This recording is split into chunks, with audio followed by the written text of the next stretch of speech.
Pronto, tá gravando. Recomendo que vocês liguem a câmera, pessoal.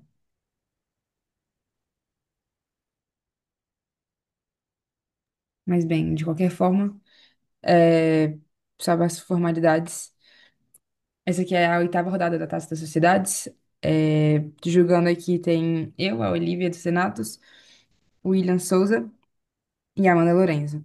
A gente vai debater a moção. Essa casa acredita que os líderes cristãos deveriam deve priorizar a visão humanística de Cristo em detrimento da visão divina de Cristo. Primeira-ministra, quando quiser, está reconhecida.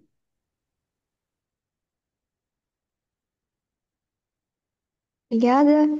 Inicio meu discurso em 5, 4, 3, 2, 1. Mas é primeiro fazendo algumas configurações iniciais para esse debate. Priorizar é diferente de abandonar qualquer outra visão. Quando a gente fala em priorizar, a gente está falando que a gente vai usar a humanística como prioridade, mas não significa que a gente vai abandonar totalmente outro tipo de visão. Tá. Líderes cristãos. Qual é a importância dele e o que é que eles querem? O que é que eles querem? Alcançar e converter fiéis, e eles também são o porta-voz de Deus. São as duas principais características de líderes cristãos. Então, eles acreditam na salvação e eles estão dispostos a fazer o que for necessário a fim de salvar almas, porque eles acreditam fielmente que a palavra de Deus é salvar almas, não importa o que eles façam. E também eles são porta-voz de Deus, ou seja, mesmo que a oposição fale sobre a possível rejeição da visão dos fiéis, de uma minoria dos fiéis, pela narrativa que a visão humanística ela traz, líderes religiosos ainda assim são respeitados e ouvidos pela grande maioria. Isso tudo porque eles têm, além de ser porta-voz de Deus, eles têm uma autoridade concebida. Por exemplo, papas, que têm todo um processo de votação, formação em si, para poder se consolidarem na área religiosa deles. Eles têm todo esse processo burocrático, ele serve para poder dar essa autoridade a esse líder religioso. Portanto, por meio dessa autoridade concebida, tanto religiosamente, por ele ser um representante da terra de Deus, tanto pela autoridade, ele tem um poder de coação, um poder de convencimento. Se meu pastor falou, mesmo absurdo, ele é de Deus, então ele vai aceitar. Isso já refuta o argumento da oposição que eu prevejo sobre o respeito do sagrado e né, a necessidade da narrativa ela ser algo que respeita a tradição, porque ela só assim ela seria aceita pelos evangélicos, enfim, pelos cristãos de modo geral. Tá. E agora, saindo um pouco do frame do setup do debate e entrando na minha argumentação, eu vou começar com o frame de que, mesa, a visão humanística de Cristo, ela reforça a condição do homem. Um homem que ele que ele sofre emoções, que ele sofre dores, que ele tem seus problemas, que ele faz parte de relações humanas, de convívio. A partir do momento que o Cristo ele é visto assim, ele é aproximado desses fiéis como um exemplo de vida ética alcançável, solidária no presente. Já a visão divina, ela coloca esse Cristo como uma figura inalcançável, distante dos cristãos. Então, reforça a ideia de um Salvador, de um Deus que é intocável, de algo inalcançável. O impacto quando os líderes cristãos eles priorizam a dimensão humanística, a visão humanística, a religião cristã ela se torna mais uma ferramenta de transformação social imediata, que orienta condutas em temas como justiça, dignidade, empatia e inclusão, em vez de ser apenas uma promessa futura, tal. Tá. Mesa, e como é que a gente vai defender esse argumento? A gente defende que a mensagem religiosa para poder alcançar o objetivo do líder religioso, ela tem que ser acessível. Ela tem que ser uma mensagem que ela vai, além de captar, convencer o fiel a acreditar naquela salvação e a vir aceitar aquela religião. Então, ela precisa ser uma visão que aproxime aquela pessoa como ser humano do Cristo. Então, se a gente mostra um Cristo que ele sente a mesma dor que você, que ele tá passando pelo mesmo problema que você, que ele chora diante da dor, enfim, que ele passa por injustiças, o fiel ele enxerga o Deus, o Cristo, enfim, como alguém que passa pelas mesmas provações, pelas mesmas dores humanas. E isso tira aquela imagem de Deus inalcançável e começa a colocar ele como algo mais próximo, como algo mais confortável. E qual é a importância desse conforto? Esse conforto é importante para o fiel para ele poder se identificar para ele poder conseguir um consolo mesmo, porque ele sabe que aquele Cristo perfeito, aquele Cristo, ele passa pelas mesmas dores. Então, a visão divina, quando ela enfatiza um Cristo perfeito, intocável, que age com um poder, enfim, sobrenatural, gera distância simbólica, porque o fiel ele não consegue ter os mesmos espelhamentos nessa experiência absoluta, inatingível com o ser divino. Então, o Cristo visto de forma humana, ele aproxima os fiéis, porque traz uma maior identificação, maior pertencimento emocional, já que ele passa pelos mesmos problemas que ele, e prática, porque vai começar a ter incentivos nesses fiéis a condutas que um Cristo humano faria, condutas solidárias, condutas que fazem transformação no presente, não condutas como transformar água em vinho, condutas inalcançáveis, não, milagres alcançáveis, milagres que não são milagres, milagres que são práticas que poderiam ser feitas na realidade, como dar comida a um pobre, enfim, fazer uma boa ação, ou algo do tipo. Então, esse menor impacto, ele é muito mais transformador na vida cotidiana do religioso, porque ele consegue perceber um Deus como um Deus que eu posso me espelhar, um Deus que tenha ações alcançáveis. Então, isso tem impactos na vida comunitária, já que essa visão humanística ela vai fortalecer valor de empatia, de cooperação, porque o fiel ele vai ver o Cristo não só como um exemplo, mas também algo fácil de ser seguido, e na relevância social de toda a religião cristã, porque comunidades guiadas por um Cristo humano, elas vão se engajar muito mais em lutar contra a desigualdade, violência e exclusão, já que elas vão ter um Cristo que também passou por isso.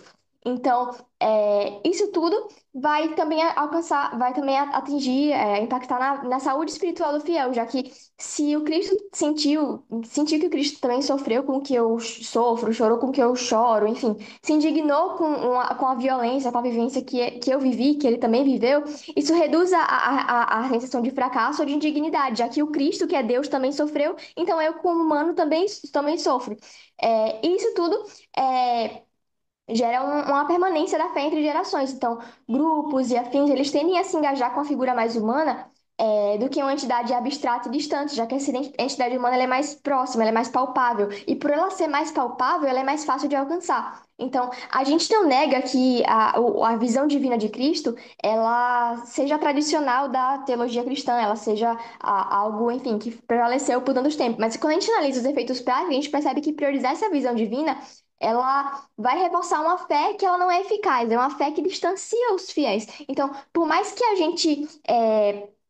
gente compre de que vai manter o respeito ao sagrado, vai cumprir essa função social, ainda assim, isso não é tão importante para esse líder cristão, porque o que ele mais quer ali é alcançar fiéis, convencer pessoas a seguir determinada religião e adotar a postura de determinada religião. Ele só consegue isso no nosso mundo, pelo menos de uma forma mais fácil, mais eficaz, porque o Cristo ele vai ser mais palpável e ele sendo mais palpável, as ações dele são mais fáceis. É um modelo muito mais acessível de se espelhar. Na sua vida cristã. Então, essa visão humanística, ela potencializa muito mais essa força transformadora do cristianismo no presente portanto, se o objetivo é promover essa relevância, esse engajamento, essa transformação social e essa conversão mais fácil, a visão humanística ela é mais ideal. Muito obrigada. Obrigada pelo seu discurso. Agora a mesa convida Arthur quando quiser estar reconhecido. Eu tô aqui. Oi, Marina, obrigado por estar comigo de novo. Tá estudando no final da faculdade já. Ainda assim, tirando um tempinho pra vida bater. É isso. Valeu, gente. Obrigado pela rodada. Eliseu e Regina, amo vocês. Clarinha e Giovana, amo vocês. E é isso. Mesmo, vou iniciar um discurso em 5, 4, 3, 2, 1. Mesmo, eu acho que o discurso tá claro, tem alguns problemas que eu acho que se a Giovana quiser passar da gente no discurso dela, ele vai ter que resolver esses problemas, tá? Quais são as problemáticas? Eu acho que, tipo assim, métrica de atratividade de fiéis, eu não entendo necessariamente qual a grande relevância. Eu acho que, tipo, em certo grau, uma religião, ela tem, tipo, capilaridade nos dois lados da bancada, eu não vejo necessariamente dar o significativo. A partir do momento que, sei lá, ela tem uma visão de identificação um pouco maior, já que, em certo grau, existe identificação nos dois lados da bancada, a própria Clara, ela compra que existe... É um debate muito mais de nuance, não é um debate muito dicotômico. Então, eu não sei necessariamente por que uma métrica de identificação ela gera algum ganho de efetividade em relação a como que ela atrai mais fiéis. Eu acho que o ganho mais relevante em relação ao caso da Clara é como que, sei lá, ela quer provar que eu sinto uma identificação, empatia no mundo dela, e a partir disso, sei lá, eu tenho uma facilidade em seguir essa religião, eu tenho uma facilidade em seguir essa fé, e a partir disso, sei lá, a minha relação com a minha própria fé, em relação a mim mesmo enquanto pessoa, ela é mais facilitada em relação a essa religião, né? Tipo, aí eu permaneço dessa maneira a mais a longo prazo. Acho que eu vou começar a disputar essa métrica aí dessa maneira, sabe? Acho que um ponto significativo em relação a tudo isso é o seguinte: eu acho que identificação existe nos dois lados da bancada, né? Tipo, senão, eu acho que seria muito difícil para mim, enquanto pessoa, me relacionar com a minha religião se não tivesse algum grau de identificação. Eu boto fé que, tipo assim, o grau de identificação pessoal é muito maior do lado de governos, mas eu vou provar como que no meu lado, um certo distanciamento, até mesmo uma certa hierarquização, que eu acho que, tipo, tanto o primeiro governo quanto o segundo governo vão ter que disputar em relação a isso, para passar em relação a gente, como que uma questão hierárquica em relação à sua própria fé e sua religião é bom para o fiel, e é por isso que esses líderes devem continuar promovendo isso, né? Eu acho que, tipo assim, essa questão de eu conseguir me identificar com algo, e a partir disso consigo conviver melhor em relação à minha religião, eu não sei se necessariamente se alcança os ganhos de permanência na religião, ou até mesmo de melhor relação com a sua religião, que, claro, que ela quer provar, né? Eu acho que ela tem que. E a Giovanna, ela tem que estabelecer um nexo causal direto em como que eu, no cotidiano, eu me identificar com a minha religião faz com que, sei lá, os problemas que eu passo no meu cotidiano, eles são amenizados, que é exatamente esse o ponto que a primeira oposição vai bater. A gente vai disputar com elas essa métrica de conforto e bem-estar, e é por isso que eu queria, inclusive, um pote segundo governo para contestar essa métrica que eu vou rodar, tá? É o seguinte: qual é necessariamente o objetivo de uma religião e como que um fiel ele se engaja com aquela religião, né? Eu não acho que só necessariamente, tipo assim, sei lá, eu ter algo para mim, sabe, do meu cotidiano de maneira muito simples, né? Mas eu acho que um fiel, ele busca uma religião propriamente dito, muitas vezes porque ele tem desafios muito grandes que ele não consegue arcar de maneira própria, né? Tipo, ele precisa de um suporte muito maior para que, por conta desse suporte muito maior, ele consiga passar pelas dificuldades que ele tem cotidianamente, né? É tipo, sei lá, é por isso que nesses momentos mais trágicos da nossa vida, muitas vezes a gente busca uma religião, sei lá, a gente busca ir numa igreja evangélica, a gente busca numa igreja católica, porque nesse momento de crise, sei lá, tipo assim, um familiar meu faleceu, ou então aconteceu um problema muito grave em relação à minha vida financeira, etc, daí por diante, eu começo a buscar essa religião como meio de muleta emocional, né? Ou seja, eu preciso de um suporte e um conforto e um bem-estar que ele seja significativo em relação a isso, para que eu, sei lá, consiga superar em certo grau aquele momento de dificuldade que eu tô passando nesse momento, né? E aí que entra exatamente esse ponto de hierarquização, que é o ponto central do caso que a gente vai querer rodar aqui em primeira posição. É o seguinte: pontos objetivos desse discurso, né?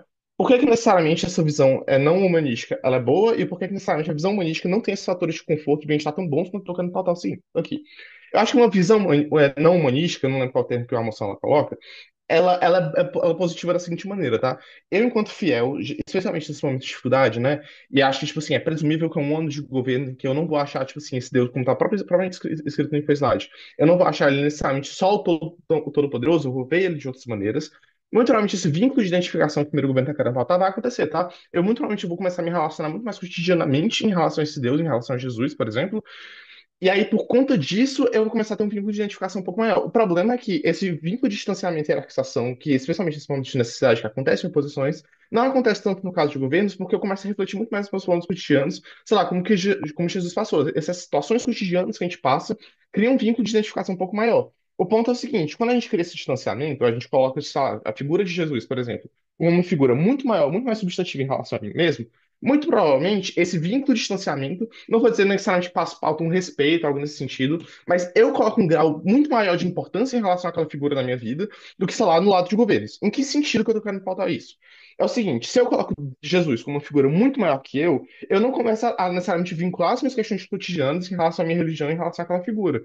Mas sim, esse momento de uma necessidade, eu começo a buscar aquela figura, no sentido de que é aquela figura que tem as respostas para os problemas que eu quero pautar. Tem as respostas dos desafios que eu passo na minha vida de maneira geral. Especialmente esses desafios muito significativos, que eu preciso dessa métrica de conforto, né? Ou seja, se eu crio essa relação de que tem uma figura muito maior que eu, que me dá um certo grau de segurança, porque ela é muito maior do que eu, ela tem uma capacidade significativamente maior do que eu, o que não tem essa necessariamente essa visão tão forte em governos, muito provavelmente eu vou me sentir muito mais seguro enquanto pessoa, porque eu sinto que eu tô sendo protegido, eu sinto que eu tô sendo, tipo assim, acolhido em relação àqueles meus próprios objetivos, até mesmo em relação ao objetivo do fiel, eu acho que é exatamente aí que entra a questão do líder religioso, né? Se o objetivo do fiel é permanecer naquela região, ele alcançar algum grau de salvação, eu consigo isso muito maior, porque eu sei que tem uma figura muito maior que eu, que vai me guiar durante todo esse caminho e que vai me acolher nos meus principais momentos de necessidade. Esse acolhimento ele é muito maior no lado da bancada, pelo único e simples motivo de que eu vejo aquela figura como todo-poderosa e capaz de coisas que eu não sempre estou capaz,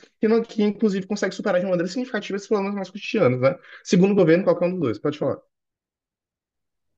Amigo, o que que é a fé dentro do cristianismo? Tá, Eliseu. E se importa realmente pro fiel ou pro líder religioso?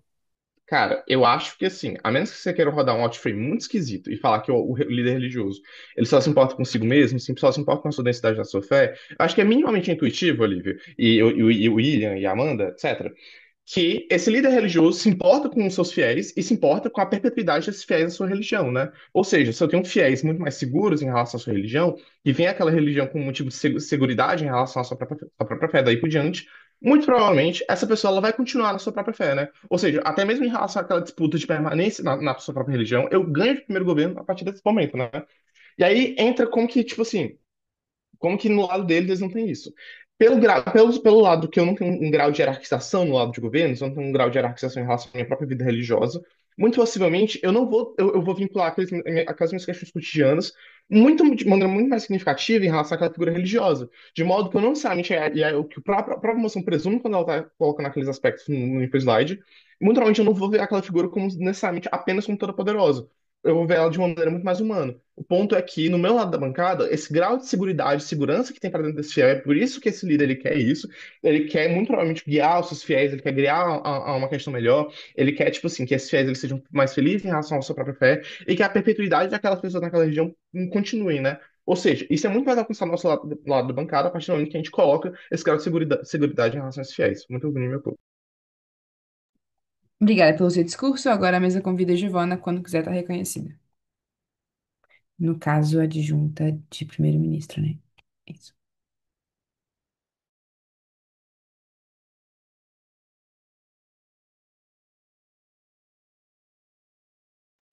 Olá, gente. Adoro vocês que estão debatendo. Enfim, vou só ligar meu cronômetro e começo minha fala.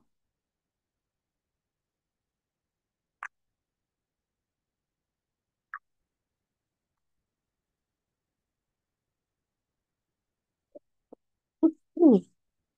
Enfim, começo minha fala em 5, 4, 3, 2, 1. Então, mas eu vou começar como adjunto aqui do primeiro governo, desenvolvendo um pouco mais a fala que Maria Clara trouxe e refutando algumas coisas que foram trazidas pela primeira posição. Inicialmente, o sentimento de reconhecimento que é necessária o sentimento de reconhecimento é uma necessidade humana intrínseca. É vital para sua autoestima, para sua própria identificação per si. É justamente aqui que entra de que forma essa visão humanística traz esse sentimento e de que forma o fiel a se ver reconhecido numa figura divina e aquele e a que ele segue e que ele se sente mais disposto a seguir o que a religião e que ele segue e quando ele segue ele se sente mais disposto a seguir o que a religião diz. Enfim, é nesse ponto que essa visão humanística de Jesus vai ganhar relevância aqui. Porque quando a gente percebe que a figura central dessa fé cristã também compartilhou de dores, também compartilhou de dificuldade, também compartilhou de experiências humanas, o fiel ele vai encontrar identificação e reconhecimento. Sim, o que foi bem trazido para minha primeira-ministra. O Jesus ele vai deixar de ser apenas uma entidade abstrata, inalcançável, passando agora a ser um exemplo próximo e compreensível a ser seguido pelo fiel que está lá. Esse processo de identificação gera no fiel uma exposição muito maior para seguir os princípios religiosos. Porque se eu estou enxergando a figura divina, alguém que também passou pelo sofrimento, pelos limites e superações, ele vai se sentir encorajado a enfrentar a sua própria trajetória e, consequentemente, colocar em prática os valores e mandamentos da sua fé. É isso que eu estou falando aqui. É justamente como esse sentimento de conexão, justamente como essa proximidade com a figura divina vai trazer ainda mais esforços para colocar em prática os valores correspondentes à fé. Assim, a visão humanística ela vai permitir que os ensinamentos saiam de um plano puramente abstrato e agora vai vir para o concreto, vai concretizar nessa vivência do fiel cotidianamente. Esse reconhecimento de Jesus como um semelhante, como alguém que passou também por dores, ainda que ele vai ser divino, Jesus não vai deixar de ser divino, ele vai prosseguir sendo divino. Agora vai transformar o segmento religioso em algo muito mais palpável. Você vai sentir mais concretamente o que aconteceu com Jesus e, logicamente, Você sentindo que Jesus também sentiu, você falando que, nossa, Jesus também sofre bastante, sentiu muitas dores, você vai olhar para Jesus e você vai falar: caramba, agora estou conseguindo entender melhor os mandamentos que ele fala, porque eu também choro na minha casa, tal como Jesus faz.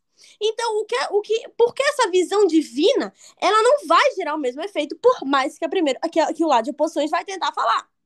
Primeiramente, o distanciamento, que é claro no lado deles. Quando Jesus ele é visto apenas como um ser divino, isso vai acabar criando uma distância gigante entre ele, figura divina, e entre o fiel ser humano.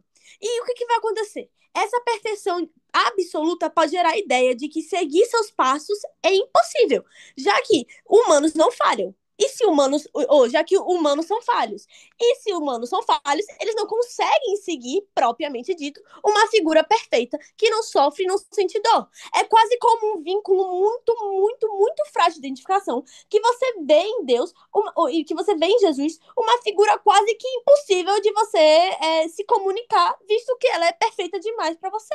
Você se vê muito pequeno. Você percebe mesmo como esse cenário é bem mais difícil. É bem mais difícil se você vai ter que se ver forte, tendo como exemplo uma perfeição inatingível. Você sempre vai ter aquela quase que obrigação de estar forte também. E porque se você chorar ou se você está sentindo dor, isso é como visto quase como você está sendo fraco. Eu não estou conseguindo ver o chat, então se alguém tiver pergunta, por favor, liga o chat. Enfim, Aqui. fala. Fala. Giovana, eu acho que é muito mais importante para um fiel ele ver que nos momentos de maior necessidade ele tem uma figura muito poderosa que vai auxiliar ele de maneira muito mais significativa do que necessariamente um vínculo de conexão um pouco melhor que talvez me traga um mais aprendizado. É, eu vou chegar na parte que eu vou refutar você. É porque eu não entendi muito bem o pó que você falou, tá ruim o microfone aqui pra mim. Mas, falando rapidamente, vou acabar o que eu tô falando e eu volto pra você. Enfim, continuando. O fato é que a religião vai acabar sendo como obrigação e não como identificação. Quando só se destaca a divindade, a fé pode ser vivida mais como uma obediência cega a ordens sagradas do que como uma prática consciente e motivada. Vai faltar esse elemento pessoal que dá sentido concreto, uma prática religiosa. O que vai acontecer? Isso vai causar 3 pontos. Isso vai causar uma religiosidade com 3 pontos. Vai funcionar por meio de um medo e de uma não ida ao céu, por exemplo. O fiel vai seguir mandamentos de não pecar, não ser punido, mas não sentir que aqueles valores têm sentido real em sua vida. O segundo, 2, vai perder esse sentido de existência, esse sentido existencial. Se não há identificação com a figura de Jesus, a religião deixa de ser um caminho de crescimento e se torna uma lista de regras abstratas que o fiel não vai conseguir entender plenamente o que está dizendo. E 3, enfraquece vínculo emocional. A relação do fiel com Deus corre o risco de se reduzir a uma obrigação. Como eu falei, vou à igreja porque eu preciso ir à igreja. Eu vou cumprir o que eu tenho que cumprir. Não é eu vou à igreja porque eu me sinto conectado com Deus. E agora, refutando o que o primeiro governo falou. Primeiro, a figura de Jesus é vínculo de distanciamento, grau de importância. Importância não é igual a proximidade. O líder religioso, ele pode ser extremamente importante, mas é visto como totalmente distante e inalcançável. Ele vai inspirar respeito, mas não o engajamento da religião. Você consegue entender, Arthur, quando eu digo isso? O fiel, ele vai venerar Jesus. Pode até venerar Jesus, meu Deus, ele é super importante. Só que ele vai ter dificuldade em traduzir essa admiração em ação cotidiana. Não confunda você tá tendo um grau de importância com relação à proximidade ou não com ele. Você pode continuar vendo ele mais importante perto de você. A humanização de Jesus, você reconhecer Jesus como humano, não vai reduzir a sua individualidade, mas torna a sua importância ainda maior. Ele não é só sagrado, mas também passou por sentimento humano. Isso acrescenta camadas à sua relevância e garante também o que você falou de importância, porque se eu me vejo em alguém, se eu entendo o que ele fala, se eu sigo os mandamentos, logicamente ele vira importante para mim. E é por isso que eu encerro minha fala. Obrigada pelo seu discurso. Agora a mesa convida adjunto do líder da oposição. Marina, quando quiser, está reconhecida.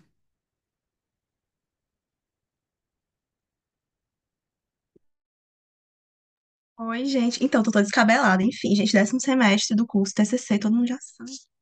Queria agradecer aqui todo mundo presente. Gente, desculpa, falar sobre Jesus é algo muito, muito forte pra mim, mas Eu confio que vai dar tudo certo. Obrigada, Arthur. Obrigada, meu namorado, por estarem aqui presentes, né, para julgarem e me apoiarem.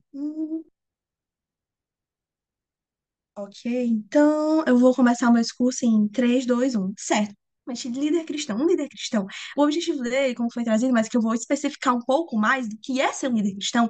Ser um líder cristão é trazer pessoas para a fé, é trazer a salvação, é ajudar a ser um instrumento, um meio daquela pessoa, aquela pessoa que sofre, aquela pessoa que é humana para o céu. É você ser um vínculo, é você ser uma você facilitar essa transição, né, entre o mundo dos pecados e o mundo perfeito, o mundo da glória, o mundo eterno, o mundo onde eu vou ter Jesus para o resto da minha vida, um mundo onde não há maldade, um mundo onde há fé, onde somente há alegria, ou somente há tranquilidade, é isso que é o objetivo do líder cristão.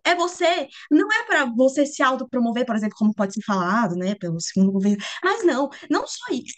Principalmente a função dele é exatamente você trazer a salvação de Jesus Cristo, você trazer a imagem de Salvador, a imagem de eu, eu acredito em Jesus porque ele é a única forma. Ele, Jesus é o caminho, é a verdade, é a vida, segundo a própria palavra de Deus.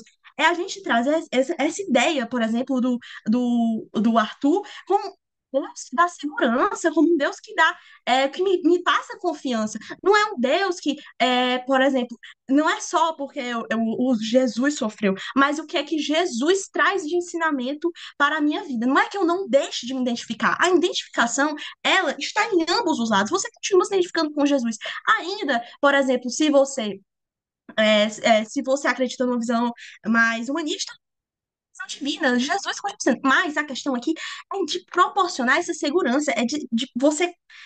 Vai ser muito mais fácil você facilitar, você ser uma pessoa que facilita essa intercomunicação, você é uma pessoa que traz ganhos pessoais, por exemplo, para aquela pessoa cristã, do que simplesmente você só ver que aquela pessoa também sofreu.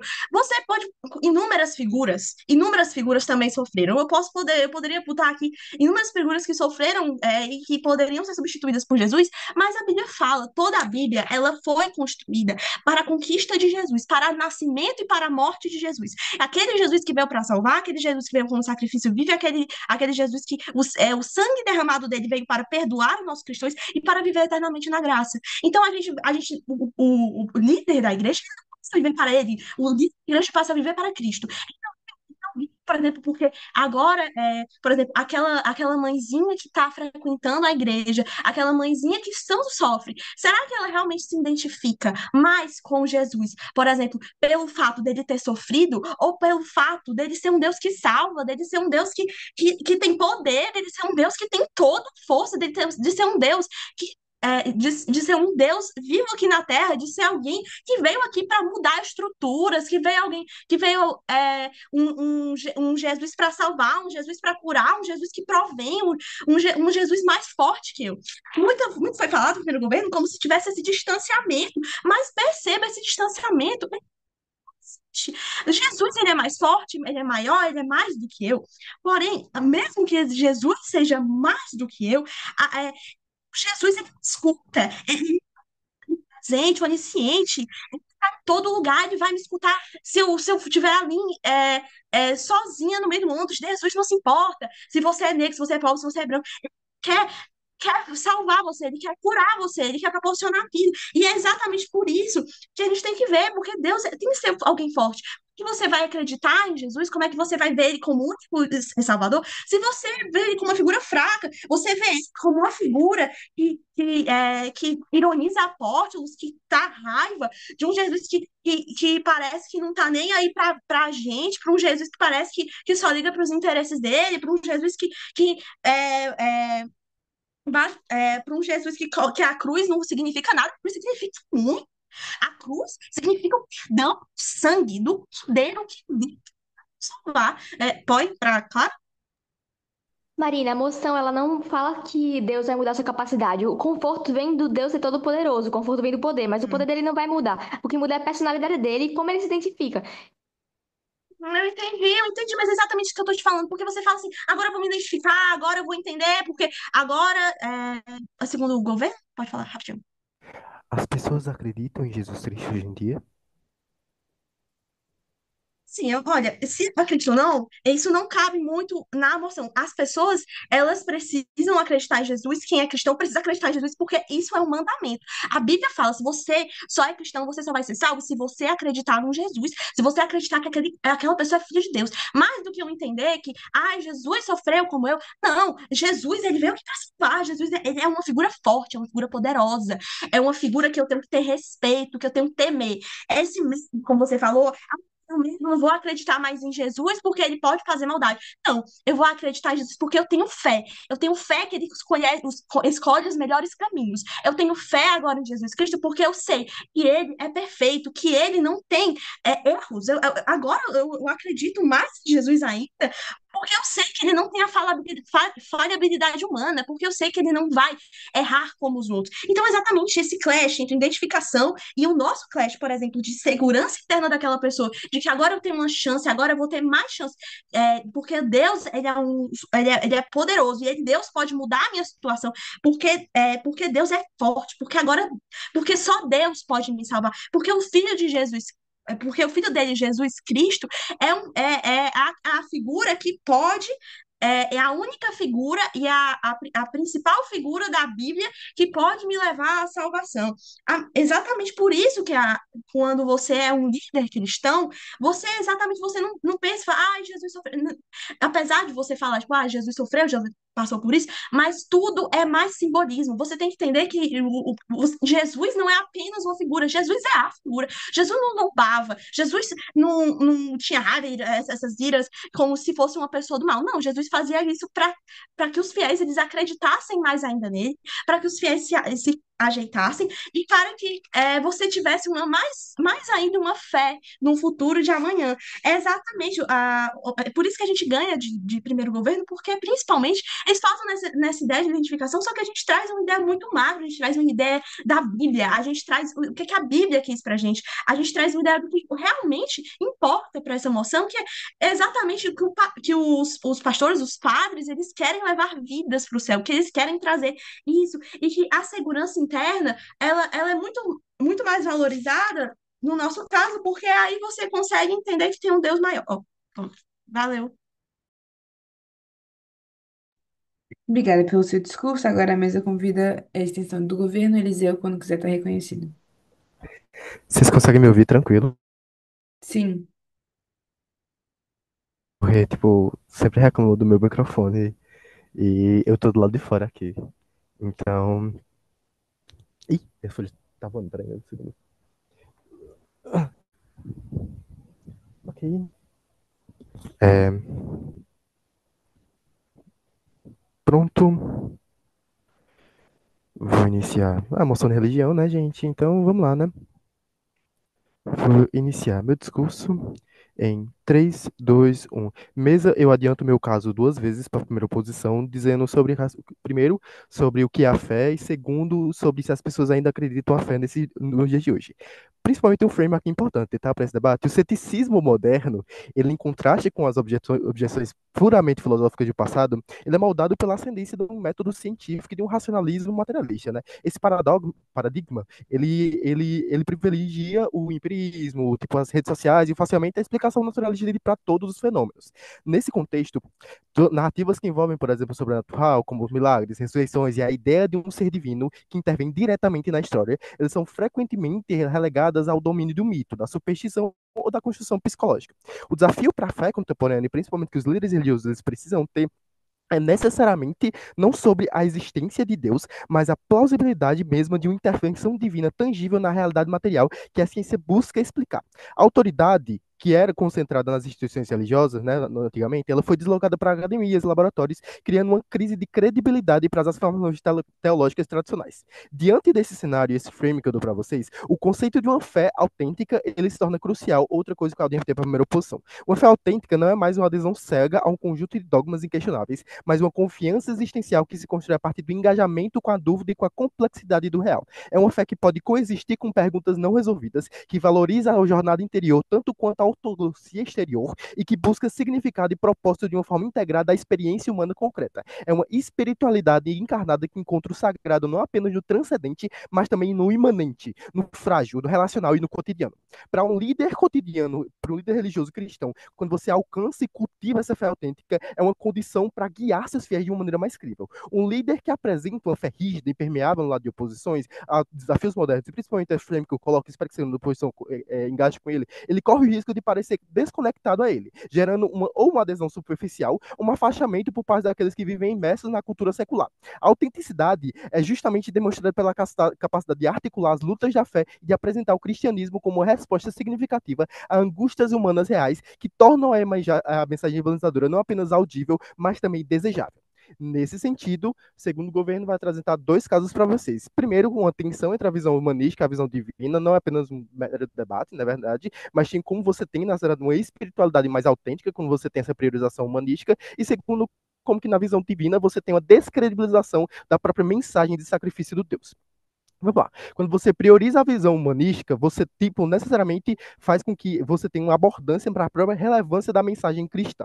3 pontos de intuição. Olivia, por favor, preste atenção. Primeiro é que você tem uma ponte de identificação experimental, que aprofunda quando a gente compreende que a dúvida moderna não é apenas intelectual, mas também emocional. O ser humano contemporâneo, que é muitas vezes isolado em meio a multidões digitais, ele se sente incompreendido em suas angústias mais íntimas. O Jesus divino e impassível, ele não oferece consolo para essa solidão existencial.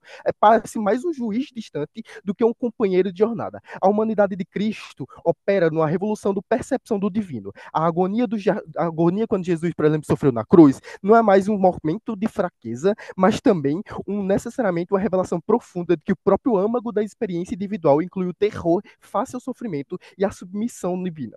Quando você tem isso, quando o líder de Jesus apresenta esse Jesus para ele, ele não tem oferecendo apenas um Deus que remove a dor, mas um Deus que partilha a dor para com seus fiéis. Essa lógica ela funda uma nova forma de relacionamento com o sagrado, baseada não na submissão ao poder inatingível, mas na solidariedade com a consciência que compreende a fragilidade a partir de dentro. A fé ela deixa de ser um conjunto de respostas e transforma-se na coragem de abraçar as perguntas, sentindo-se necessariamente acompanhado por ela. Em segundo ponto de intuição, é que você tem uma valorização da ética no geral, né? A visão humanística ela coloca o foco inevitavelmente nos ensinamentos e nas ações de Jesus durante o ministério. A parábola de Jesus, a parábola da construção, a defesa do marginalizado, a cura do leproso, etc.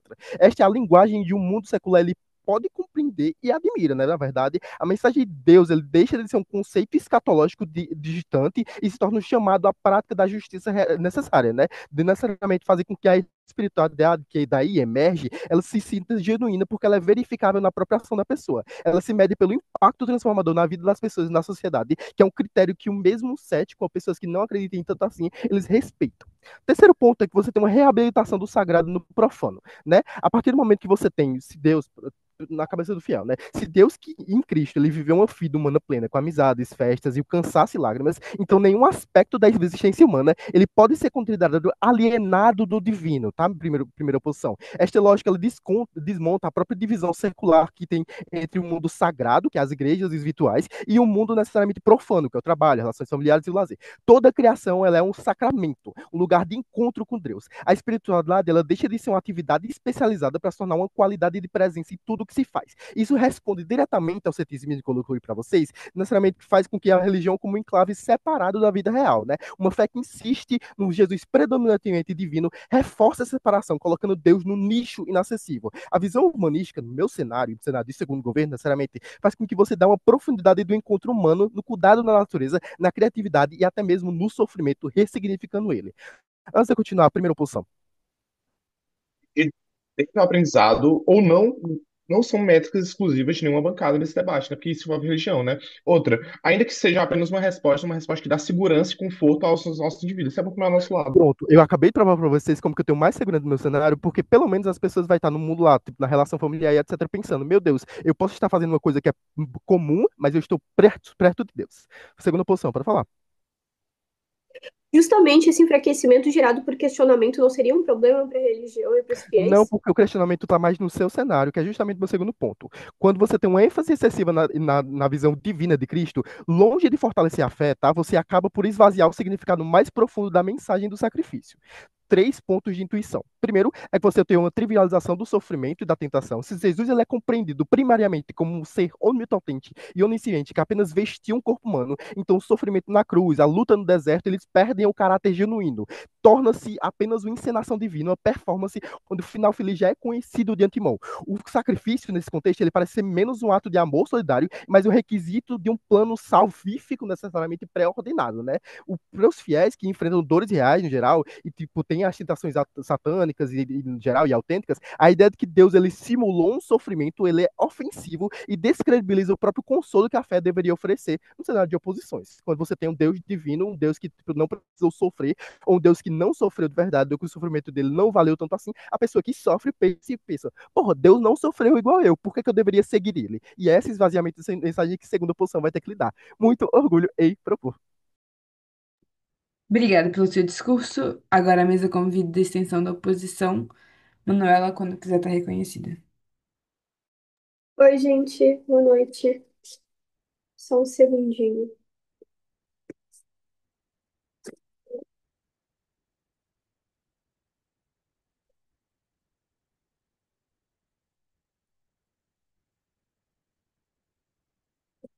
Certo.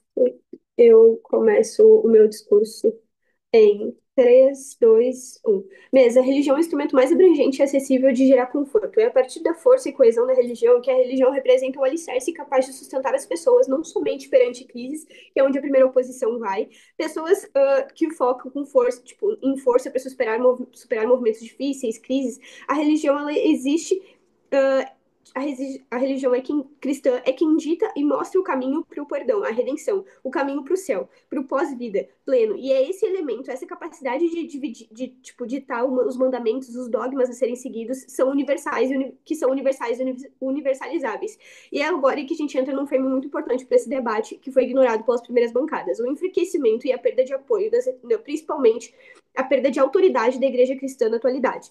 A religiosidade e a fé, elas passam a se confundir com a moral e a pauta social, abordando esse aspecto em Jesus, que se afastam da divindade, fazendo com que Jesus e sua representatividade seja diluída no discurso político social, colocando a religião no patamar de filosofia ou no patamar de um movimento social. Portanto, Jesus se torna somente um pensador entre tantos os outros. Diante disso, o que faz as pessoas seguirem um Jesus Cristo e não outros humanos? Outras pessoas capazes de fazer todos os erros, de terem todos os impulsos humanos que Jesus Cristo também é colocado na visão humanística. A partir do momento em que o foco ele passa a ser no quanto essa pessoa ela é identificável e quanto ela pode gerar identificação, e não somente o quanto ela pode te liderar para o caminho da salvação e da redenção, que Jesus Cristo acaba se tornando um como todos os outros. A religião acaba perdendo a força e a capacidade de gerar esse conforto, que só acontece quando Jesus é um alicerce imutável, não simplesmente uma pessoa a qual eu posso me identificar. A partir disso, pessoas diferentes se identificam ou não identificam, e a religião acaba ficando cada vez mais diluída a partir do momento que ela é somente um movimento social que abrange nichos de pessoas com pautas específicas e não qualquer pessoa que acredita numa divindade capaz de salvar. E todas as pessoas, todos os humanos são capazes de falha e precisam desse elemento salvador e essa ideia de salvação. Isso faz com que a religião perca o seu objetivo motor, que é ser o caminho para a redenção, o caminho para o céu, necessariamente aquela pessoa onde a pessoa pode encontrar um conforto para se encostar. Esse enfraquecimento ele não se dá pela falta de identificação, como acontece como é dito pelo primeiro governo, super engajado pela primeira oposição. Aqui a gente fala que essa necessidade de identificação que é pregada pelas primeiras bancadas, ela é suprida pela misericórdia. Se você errou, se você pecou, se você se distanciou dos dogmas da religião, Jesus, a divindade, o misericordioso, que não cede a rancores e raivas, é a visão capaz de aproximar e manter o fiel na religião. É essa ideia de Jesus Cristo como pessoa poderosa e de como ser poderoso que traz as pessoas para a religião. Quando os líderes religiosos priorizam a visão humanística, desencadeiam algumas problemáticas que corroboram para o enfraquecimento da religião cristã. Dentre elas, a gente está falando sobre a perda de autoridade e legitimidade da religião, que é o nosso primeiro ponto, mesa. A liderança, ela depende de dogmas. A partir do momento que eu tenho um caminho uma comunidade que se pauta em dogmas, a liderança ela não pode ser alguém que contradiz as mesmas pautas que a religião está pregando. A partir do momento que eu tenho dogmas, que eu tenho mandamentos, se a pessoa que representa essa religião não mesmo segue esses dogmas, qual é a legitimidade que essa pessoa tem para ser o símbolo e o líder daquela religião? A partir do momento que essa pessoa ela é o líder e ela não somente é uma pessoa que leva as palavras e as pautas da religião, mas ela também é uma pessoa que acolhe a partir da sua misericórdia, ela sim tem uma legitimidade para representar essa religião. Para liderar uma religião, parte do pressuposto que esse líder não só segue esses dogmas, mas ele é naturalmente correto. Se Cristo é só humano, esses líderes acabam perdendo a credibilidade. A partir do momento que eu estou colocando como alguém que é a pessoa que representa essa religião, que é o ser que representa essa religião, como alguém que pratica ironia, que pratica raiva, que guarda rancor das pessoas, como que eu ensino as pessoas a praticarem o perdão? Como que eu ensino as pessoas a não guardar a raiva do que cometeu elas? Como que eu ensino para as pessoas que tratar certas coisas com ironia não é o caminho correto? Se a pessoa que universalmente é conhecida como líder e como representante dessa religião, é mais importante que essa pessoa, que essa representação ela siga e mantenha a legitimidade dessa religião por sendo pelo menos uma pessoa que tipo, se atrela a esses dogmas de uma forma a não ir contra elas, como tantas ações humanas vão contra a religião, mas pelo menos quando eu tenho uma pessoa misericórdia enquanto centro, eu tenho para onde voltar, porque pelo menos serei acolhida por essa pessoa perfeita que não se rende a esses erros que são pregados nesses dogmas. Mas além disso mesmo, tem um outro problema que ele existe quando a gente está falando sobre gerar identificação em uma religião, que é a incapacidade de gerar universalidade. A partir do momento que eu tiro o Jesus Cristo da ideia de pedestal, do pedestal da divindade, eu tiro uma possibilidade de gerar elemento em comum com todas as denominações. A partir do momento que eu digo que Jesus Cristo age de determinada forma, que ele pensa de determinada forma e que ele tem essas emoções de determinada forma, é muito mais fácil atrelar ele a um grupo específico do que a outros. A partir do momento que eu estou colocando eles com uma identificação muito capaz de representar um grupo específico, eu tiro a capacidade de ele representar outro grupo. A partir do momento que eu crio uma personalidade para Jesus Cristo, eu faço com que pessoas gerem identificação específica e outras pessoas não. Quando eu coloco ele com um lugar de diferente, de divindade, coloco ele no pedestal a qual ele merece ser colocado, qualquer grupo, qualquer comunidade, de qualquer lugar do mundo consegue pegar Jesus Cristo como seu símbolo e adentrar o cristianismo. A partir do momento que eu limito colocando uma personalidade que pode ser dominante referente à personalidade que outro grupo coloca, eu coloco Jesus Cristo num nicho e a religião, portanto, junto com ele. O que faz com que a gente perca a capacidade de universalizar a religião e a igreja. Antes disso, Pó Eliseu. Se a visão divina de Cristo é a chave para a salvação, como pode um ser humano finito se relacionar de forma genuína com um Salvador cuja experiência fundamental da realidade é radicalmente incompatível com a condição humana que ele veio salvar?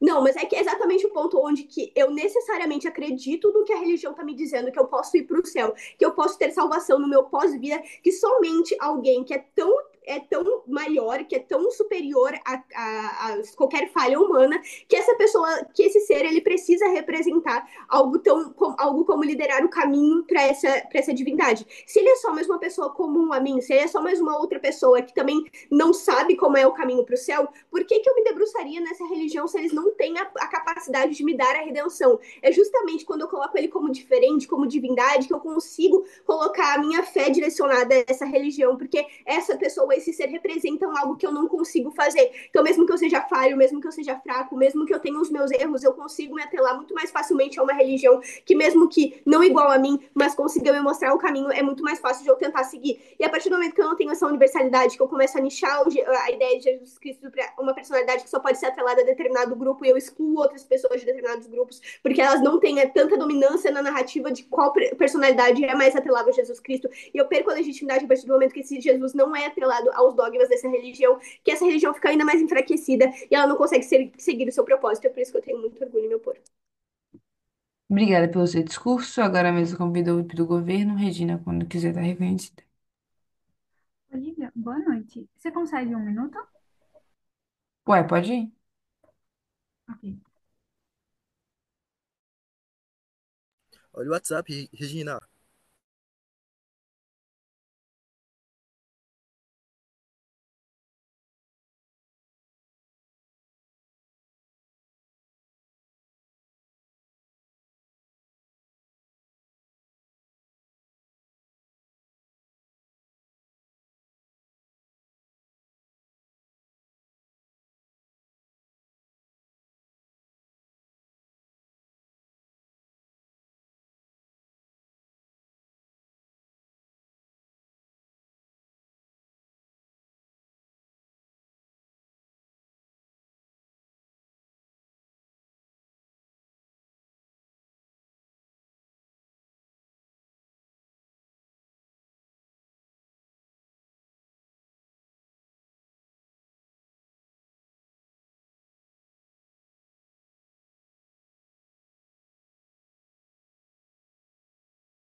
Bora? Bora. Oi, gente, boa noite. Eu tô só colocando o cronômetro aqui. Eu tô de celular novo e eu não sei onde é que ele fica, então eu vou gravar um áudio. Ok? Muito feliz de estar aqui, gente. Meu nome é Regina, sou da Sociedade de Debate Potiguar e eu tô iniciando meu discurso em 3, 2, mesa começando por primeiro governo. Elas falam que os fiéis eles vão simplesmente aceitar isso porque vai vindo o líder e elas não explicam como a relação entre esse líder e o fiel acontece ou como que a interposição desse líder é necessariamente importante para dentro do debate. Isso Eliseu faz justamente quando ele me mostra que o líder ele influencia diretamente a forma como as pessoas pensam e como a mensagem ela vai ser perpassada por meio de parábolas, por meio de histórias e como que o enfoque direto em determinados aspectos humanistas vai influenciar diretamente sobre as pessoas. Elas falam também que a mensagem religiosa precisa ser acessível e aproximar as pessoas, enxergando o Cristo como alguém mais alcançável, construindo estímulo a práticas que são mais fáceis de executar, justamente porque você se sente mais próximo. Só que elas ficam meramente na lógica de aproximação, sem mostrar por que ela é necessária ou como que vai mudar algo em relação à aproximação que as pessoas elas já sentem em relação a Cristo. Elas falam meramente sobre como gera um aspecto conectivo de, porque Jesus ele era mais parecido comigo. Mas não é uma mera questão de ser parecido mesmo.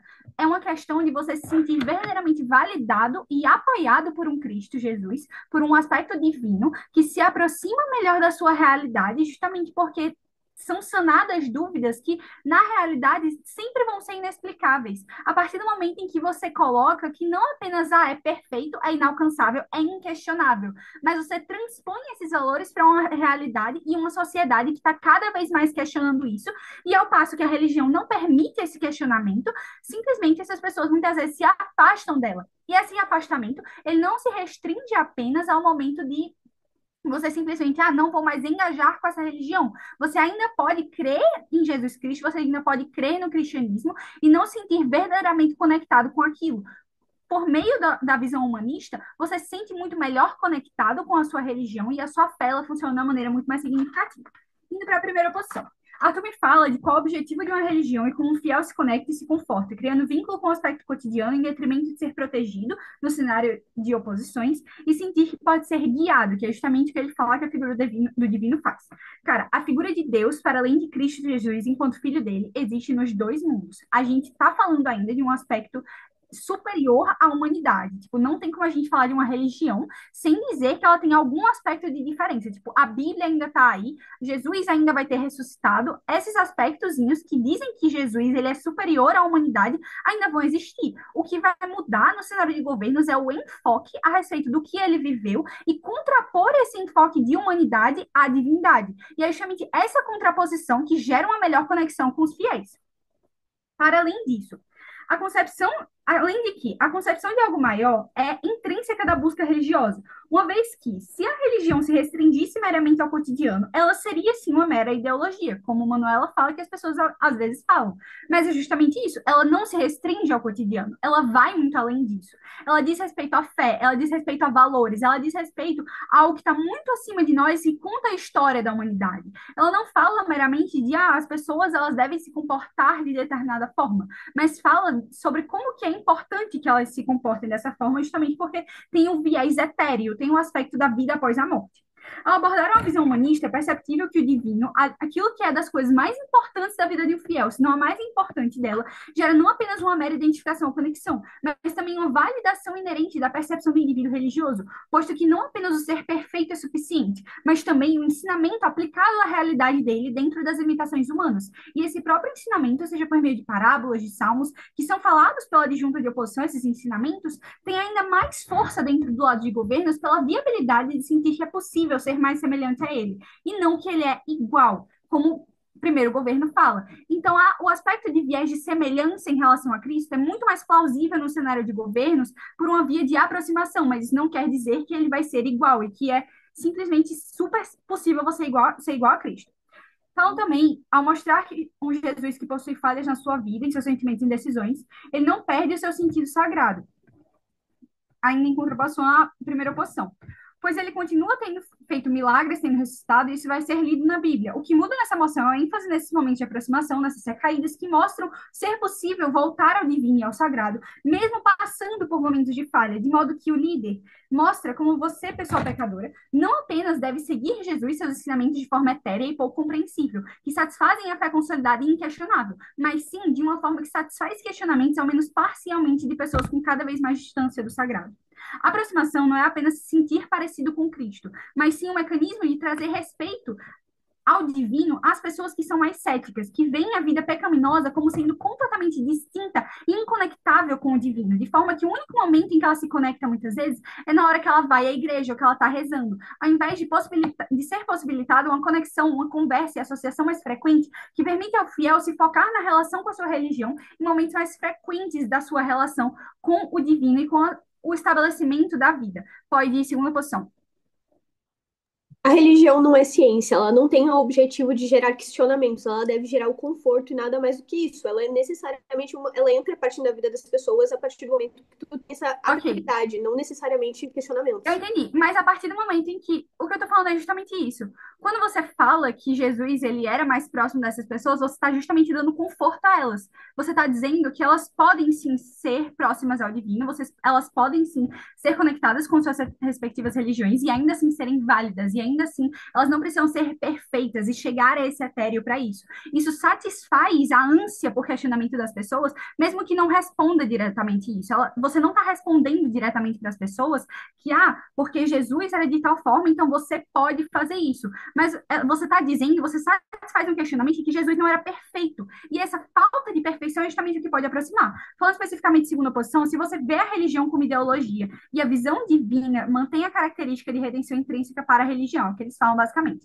Ok, a religião ela já está cada vez mais dividida, justamente pela divisão de uma visão mais radical de rechaço absoluto ao pecaminoso ou a dissociação cotidiana expressiva.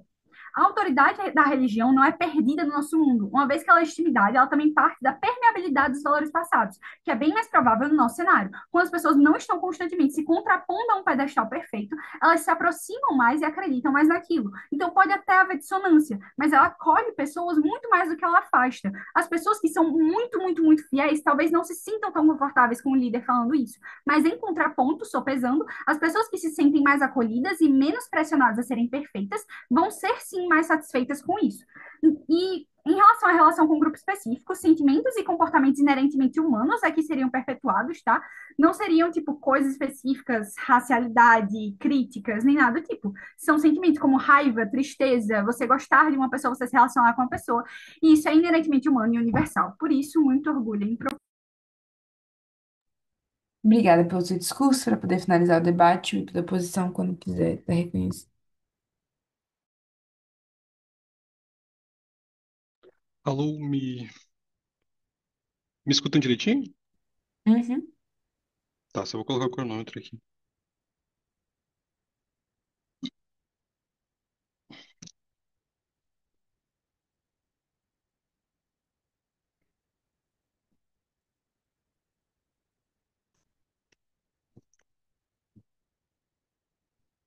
Tá. Queria agradecer, muito feliz, gostei da emoção. Obrigado, mano, por duplar comigo. Vou começar o discurso em 3, 2, 1. Mesmo o que está em jogo nesse debate não é simplesmente como as pessoas se sentem em relação a Jesus, mas o que sustenta a própria estrutura do cristianismo enquanto religião organizada, coerente com valor transcendental. Essa moção não nos pede para avaliar se é mais bonito pensar em um Cristo que sente ou um Cristo que acolhe. Ele nos força a escolher entre dois mundos, um onde a fé continua sendo ancorada na promessa de salvação e no outro onde a promessa se dilui em uma interpretação emocional localizada e, portanto, limitada. Nosso enquadramento aqui parte de uma premissa. A religião, para funcionar, precisa ser mais do que uma identificação pessoal. Ela precisa ser válida. Isso significa que a liderança religiosa, a doutrina, a crença e a prática cotidiana depende de uma estrutura que seja universal, que transcenda e seja legítima mesmo. Só a visão divina de Cristo entrega isso. A visão humanística, ao focar no sofrimento, na emoção, no cotidiano, nas ambiguidades humanas, até pode aproximar Jesus de algumas pessoas, mas ela fragmenta o pilar central da fé. A ideia de que ele é filho de Deus e, portanto, capaz de salvar. O ônus da bancada de proposição era mostrar que vale mais viver num mundo onde a fé A fé se humaniza mesmo às custas de perder a sua força institucional, teológica e unificadora, e eles não conseguem mesmo. Nós compramos isso, o que mostramos é que quando a divindade é substituída pela humanidade, a liderança cristã se fragiliza, porque ela passa a ser julgada como qualquer outro ser humano. Mostramos que se quebra o elo comum entre denominações, porque cada um interpreta a humanidade, Jesus à sua própria maneira, e mostramos, sobretudo, que se abandona a promessa fundamental da religião cristã, a redenção garantida por ser um ser maior do que nós, não igual a nós. A partir desse enquadramento mesmo, o nosso caso mostra um mundo em que a religião se mantém funcional, íntegra, com poder de transformação, não um mundo onde ela vira uma projeção emocional bem intencionada, mas insuficiente. Somente no discurso da Manu que a gente tem a centralidade do debate, mostrando que os líderes cristãos devem engajar com o nosso caso, porque ao defender a centralidade da divindade, eles protegem diretamente a própria fonte da autoridade e a continuidade da igreja. Se Cristo for reduzido ao mero humano, eles deixam de ser porta-vozes de uma verdade transcendental e passam a disputar espaço como simples intérpretes de ideias humanas, perdendo legitimidade frente a qualquer outro pensador ou movimento social. No momento que tu tem um outro pensamento diluído em qualquer população, a gente tem uma mensagem central, que é a visão de um Deus perfeito, um Deus central que consegue ser difundido em qualquer cultura, em qualquer lugar. Além disso, somente na manutenção da divindade garante a unidade de diferentes denominações cristãs, preservando a universalidade da fé e evitando que ela se fragmente em disputas locais.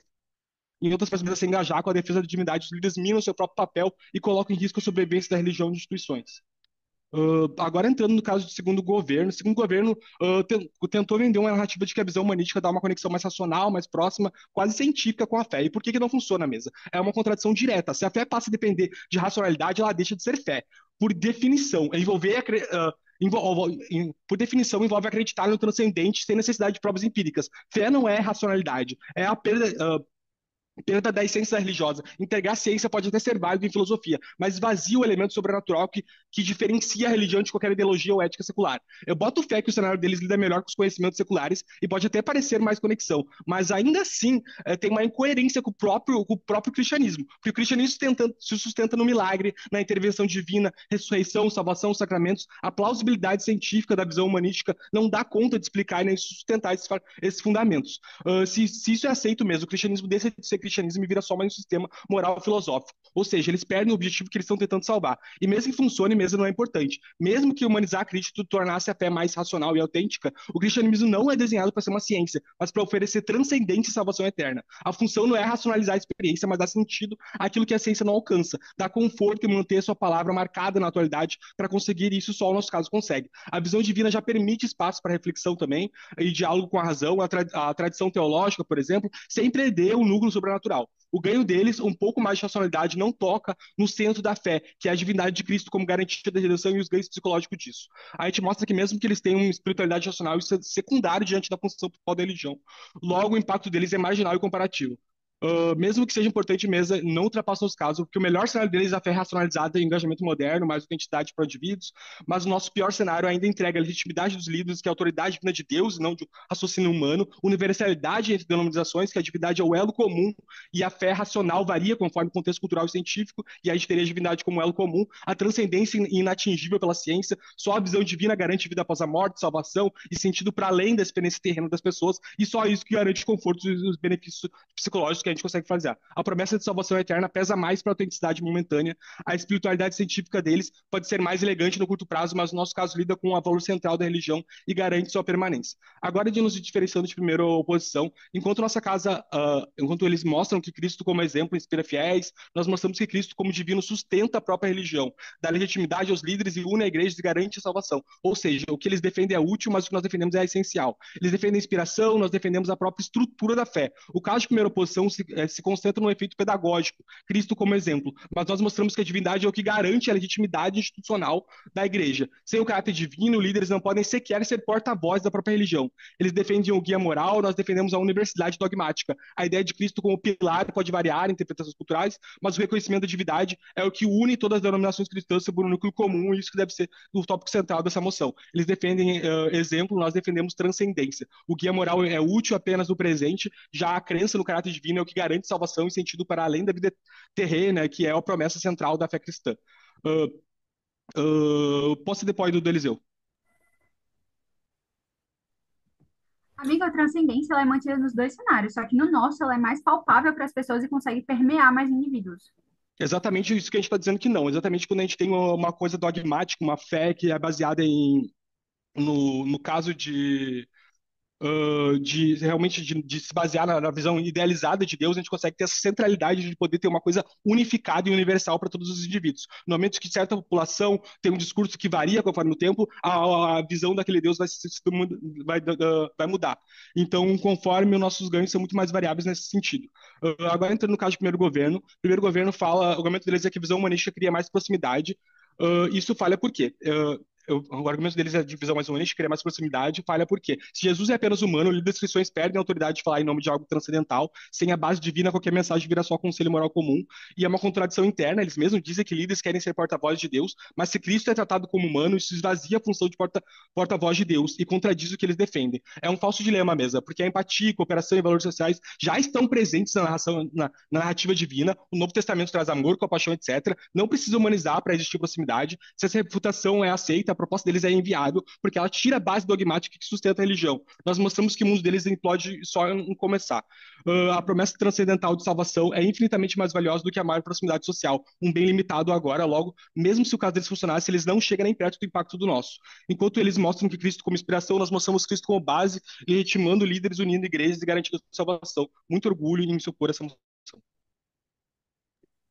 Obrigada pelo seu discurso, pessoal. Obrigada pelo debate. A gente pede que vocês saiam da sala para a gente poder deliberar.